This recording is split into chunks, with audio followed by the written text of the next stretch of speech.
Greetings, Star Citizens. Marito20K here, bringing you episode 4 of the Hangar update and news feed.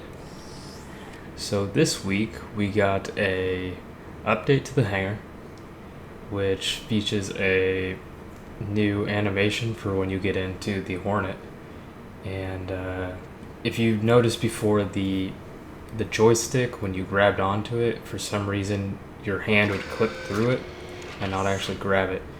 So this time they actually went and fixed that, and your hand will actually align with the joystick and correctly move it around. Let's see. The Constellation finally got the turrets up and working, and you'll see that here in a second. And I gotta admit, they were a little bit slower than I originally thought, which means you will probably actually really need to use that P52 in the body. But before we get to that, there was a clarification on the Cutlass, and if you notice in the model, this is in fact the correct model. It has the 2 engines on the sides, and instead of the one like Rob said in Lumen Hangar number 39, I believe, people were asking about the engine amount on the Cutlass, if it has 1 or does it have 2, and clarification was done this week to say that there is in fact 2 engines on the Cutlass, so people are still trying to figure out how fast it's going to be, if it's really going to be that glass cannon that everybody thinks. So here we got the actual turrets up and running. I sometimes get a weird little graphical glitch that has to do with the screens and how they're holographic, but luckily I didn't have it this time. They all fully work. They have full range of motion. The bottom one is fairly dark. I mean, the underside of the Constellation isn't really lit, so you kind of get to see that in motion. Your head doesn't really completely line up with the crosshairs, I noticed, but I'm pretty sure we could probably deal with that. And I imagine that's even better for when the Oculus Rift finally comes out and we get to use that in conjunction. Let's see. We had a pretty awesome 20 million was finally hit, and that allows us to have first-person combat on select lawless planets. And it says we have, don't just battle on space station platforms, take the fight to the ground. So I imagine somehow, since this is already built on the Crytek engine, we will have probably a pretty wide array of support for whatever they want to do with the FPS combat in the game. And I'm really excited actually to see where this is going to lead, because there's literally so much they can do in the long run, especially with continued development. By the time the the game really hits its prime, with this 20 million, he actually said that this had actually hit the 20 million mark on the anniversary of Wing Commander, which I thought was very cool. So it was the 10th anniversary, I believe he said. I think that's right, yeah. So that's something kind of cool to think about. We also unlocked the 22 million stretch goal, which is the facial capture system. And this is used, it's basically using the technology that, I'm not sure if you've heard of them yet on the forums, but Infinite Realities is a super high definition face capture software and rendering program suite, and they also sell super high-end cameras in order to capture the highest fidelity faces and bodies as possible. And what the Star Citizen team wanted to do is, at various events and stuff, they wanted to capture select what is it?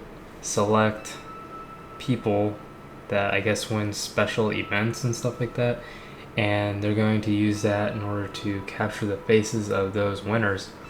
So they'll have a more direct role and kind of like a little prize of themselves in game.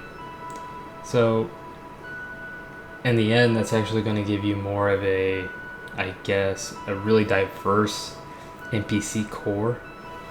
And you won't have a bunch of NPCs that look recycled, as you have tons and tons and tons of people in this universe. I mean, you can only fathom how many people there's actually going to be. So we're going to have very, very detailed facial animations, the textures that are used, everything like that. In Wingman Hangar number 40, they showed that they do wish to support the webcam software that actually will capture your facial expressions, and they're going to transfer that onto your actual avatar. So if you're actually talking to someone, you will actually be able to make faces at them if you wished, or it will correctly capture how you're talking and everything and actually relate that in game. So that's going to give a lot of immersion, that little edge that everybody really wants. Let's see. There was a poll for what was the next thing you wanted to see in your hangar, and the top things, they kind of divide it into 3 different groups. They have the extra rooms, which they gave you a choice between a firing range, a buggy stunt course, a buggy racetrack, a lounge, barracks, bathroom, and meeting room. And as of right now, the firing range is winning with a 36% lead, and next on that is the lounge, which has a 22%. Now, I believe he actually said eventually they want to put all these aspects in, but they're just kind of trying to figure out the priority of which they should put it in. Next was decorations, and they asked couch or sectional, ceiling fans, banners, windows, or benches and chairs. And the overwhelming majority of people said windows, and that'll be interesting because we don't really know, is this a hangar in space? Is it a hangar on the ground? And what's it look like on the outside? So we'll get that, and that'll be pretty neat when they actually put that in. We have the hangar augmentations, which we only had 3 options for that one. We had to paint the walls, the additional lighting, and the hoses and parts for the hangar floor. And majority of people, not really majority, 40% of the people went for hoses and parts for the hangar floor. So I guess they wanted to make it more lively in that aspect. We had the AMD sizzle reel, which I actually managed to get a little clip from that, and it shows the Aurora LN, the actual cargo variant, and the actual first time we've seen the animation clip that will be used from exiting into space from the hangar. So we don't have full flight out of the hangar yet, manual control. So right now it's controlled via a cutscene. But I admit it, I liked it personally. They did a really good job with it. And then it shows a little bit of flight in space with one of the paint job variants, which was pretty cool to see. Speaking of the AMD sizzle reel, we also had the AMD GPU 11 or GPU 14 show, where AMD personally asked Chris Roberts to come out to Hawaii and present not only, one of the highest fidelity games that we've seen in a long time, but kind of promote everything AMD and kind of use one of their new highest end card that's supposed to be on rival with the Titan, but actually a little bit cheaper. So that actually picked up a lot of new fans and a lot of new pleasures. Within the last week, I want to say we've gone through 1,600 or so new pledges, which is really awesome. And we put ourselves in a good chunk past 20 million because of that. With the 20 million as well, we were also told we're going to get fish tanks. And the purpose of these fish tanks is throughout the galaxy, as you go, you'll be able to actually collect these different fish. And with that, I guess you'll eventually have a fairly large fish collection. And for whatever reason, a lot of people besides myself has also said that really reminds me of Mass Effect and how they did it. I personally like the fish collection there, so I'll probably find myself filling up that fish tank with fish as things go by. Let's see. We had a clarification on the multiple packages. Now, there was a big problem that everybody had where they wanted to know if one account has multiple packages, what's going to happen? Are we going to get multiple keys that we're going to be able to give them away or use them for ourselves, use it for multi-boxing? Whatever people's intent was, they really wanted to know. So what CIG finally decided was how it's going to work is you need 3 essential parts for every character, as they put it.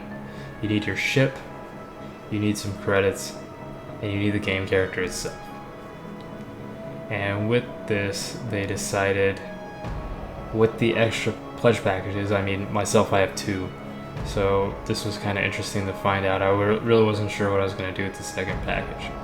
But they have made it so if you have that extra package and you don't want to give it to somebody, you can change that extra slot into an AI NPC that will actually be one of your crew. And they took it a little bit farther besides just renting out a mercenary or something, where they actually went and they made it so that you can fully customize that NPC. And I suppose what a lot of people did was they seen this as an opportunity to basically custom make their own crew for some of these larger ships. Like say you have a Constellation, you need a 4-person crew. You have yourself, the 2 gunners, and the P-52 pilot. With that, you need those 4.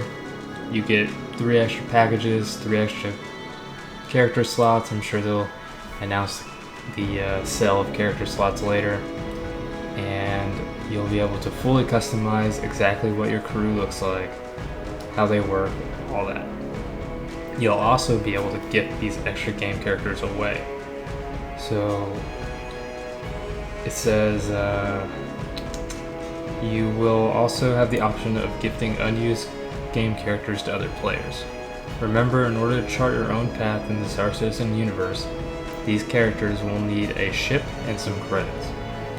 Credits that you earn in the game can be transferred to your friends minus UE taxes. I imagine they did the taxes to make sure that people aren't trying to transfer huge amounts of credits between people.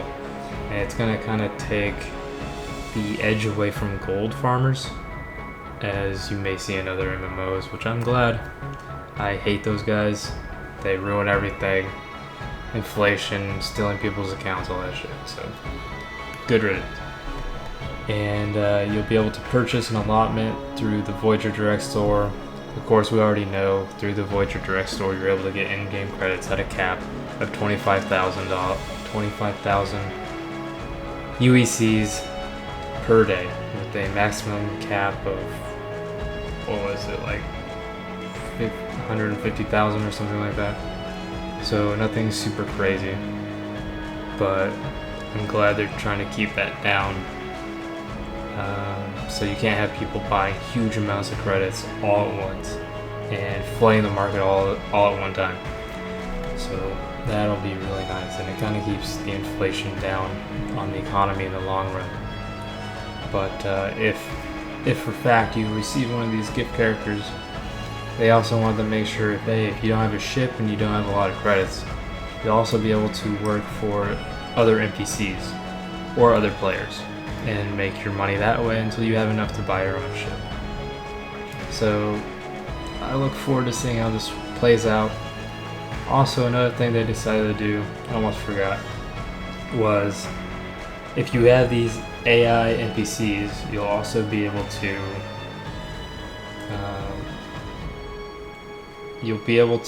in case of your main character's death, customize that second one to be an heir. And if that main character dies, you will then have the heir or the second AI NPC automatically become your playable character at that point. Of course, your main character slot will be able to be re-rolled into a new character of your choosing, and thus the cycle continues. So it kind of gives you a little bit of a storyline. I think it's great for the role players and whoever else may wish to use this mechanic. I just hope it doesn't become abused in some way, which I'm fairly certain that CIG will have different things in place to make sure this happens. It doesn't happen anyway. And then, let's see. We also had the concept art and some of these updates that we had. We had a new planet, and that planet is called Goss. Or it's an entire system, my bad. Called Goss, and the main concept art that you'll see is Goss 2, which is, I suppose, it's like a big resort. And you got bars, I guess that's where the UEE Navy likes to dry dock and kind of lets all their naval soldiers and whatnot go on shore leave. So probably be some pretty interesting stuff going on there, to be light on it, I suppose. And then we also had a leak of the Retaliator's concept art. This is one ship we haven't actually seen very much of, and having that concept art leaked was, I suppose, a very, very brief thing. I suppose it happened in the subscriber forums. I did not get to see it myself because the moderators were able to take care of it very fast. Besides that, we had Jump Point issue number 10 released for all you subscribers out there, and the vault was also updated with some new concept art. Besides that, the only thing we really have to look forward to is on October 10th. That will be the 1-year anniversary of Star Citizen itself. That'll be Star Citizen Con for those who are invited, and a live stream and what sounds like to be a very large sale in honor of Star Citizen 1-year anniversary. That's all I have for you this week. Please like and subscribe if you like the show, and tune in next week for more news. See you next time.